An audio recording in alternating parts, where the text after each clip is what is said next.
নতুন নীতিমালায় স্থানীয় সরকার নির্বাচন থেকে দলীয় প্রতীক বাদ দেওয়ার সিদ্ধান্ত নিয়েছে নির্বাচন কমিশন। ইউনিয়ন পরিষদ, পৌরসভা ও উপজেলা পর্যায়ে এখন থেকে প্রার্থীরা দলীয় পরিচয় নয়, ব্যক্তিগতভাবে নির্বাচন করবেন। সিদ্ধান্তটি মিক্স প্রতিক্রিয়া তৈরি করেছে রাজনৈতিক মহল ও বিশ্লেষকদের মধ্যে। প্রথমত, দলীয় প্রতীক বাদ দিলে স্থানীয় পর্যায়ে ব্যক্তির যোগ্যতা, জনপ্রিয়তা ও জনসেবার রেকর্ডকে গুরুত্ব দেওয়া হবে। এতে ত্যাগী, পরিচ্ছন্ন ও জনপ্রিয় ব্যক্তিরা দলের আনুষ্ঠানিক অনুমোদন ছাড়াও নির্বাচন করতে পারেন। দ্বিতীয়ত, এতে রাজনৈতিক দলগুলোর কেন্দ্রীয় হস্তক্ষেপ কমবে এবং স্থানীয় মানুষ নিজের মতের প্রতিনিধি বেছে নিতে পারবে। তৃতীয়ত, সহিংসতা কিছুটা কমতে পারে, কারণ দলীয় প্রতীক ঘিরে সহিংসতা অনেক সময় বড় আকার ধারণ করে। তবে এর ক্ষতিও রয়েছে। অনেকের মতে দলীয় প্রতীক না থাকলে প্রার্থীর রাজনৈতিক অবস্থান অস্পষ্ট থাকে, যা ভোটারদের জন্য বিভ্রান্তির হতে পারে। দ্বিতীয়ত, প্রতীকবিহীন নির্বাচনে পেছনে থাকা রাজনৈতিক দলের অর্থ ও প্রভাব আরো গোপনে কাজ করতে পারে। তৃতীয়ত, জবাবদিহিতা কমে যেতে পারে। দলীয় প্রতীকে নির্বাচিত হলে দলের কাছ থেকে এক ধরনের জবাবদিহিতা থাকে, যা স্বতন্ত্র প্রার্থীদের ক্ষেত্রে অনেক সময় অনুপস্থিত থাকে।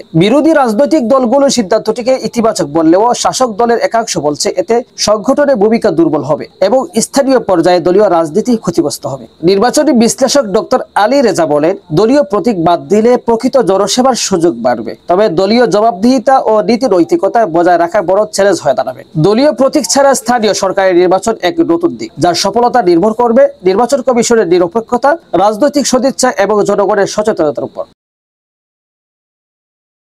শেখ সাদি, বিডিএস নিউজ।